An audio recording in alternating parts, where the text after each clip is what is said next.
The most useful learning moment so far for me has really been around who I want to center in my project. And the idea that this project is not about me, I'm not the hero of the story, but it's about the people that will in the end play my game and the ones that will participate in it, but also the stakeholders whose stories I want to tell with that. And thinking about that and taking myself out of the center really helped me to refocus the design of the game as well, and how I want to approach it, how I want to avoid harming other people.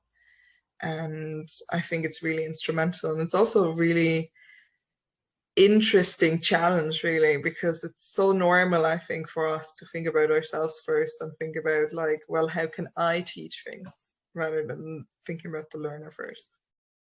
The year has definitely progressed since the start of the collective. It's definitely been more precise and more concise as well.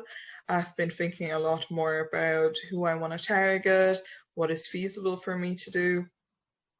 Also, I've done much more research into similar projects that maybe have been done abroad even, and just seeing what ideas I can get.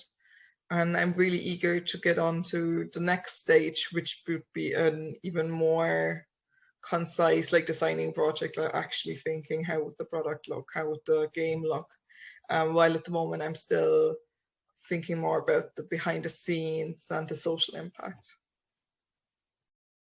I faced have mainly been surrounding time management and kind of energy management. I'm working full time. I'm also having some college repeats, and just general life gets in the way.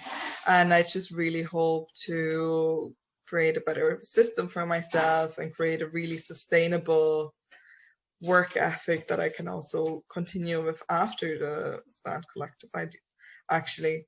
And then there's also the issue of, like, having to communicate with a lot of stakeholders and do a lot of in-person research, which COVID, of course, it's not really helpful. It would be nice if I could just pop into a meeting of some communities. But I think with Zoom and stuff, it might be a bit slower than usual, but I can definitely work on that. It's been the most interesting or beneficial, really, or best session was really with Serrano 99, I think, because there's such a new angle to everything. Because I really enjoy talking about social issues and all of that, and I've done that many times before with youth leadership and youth work, running facilitation workshops and so on.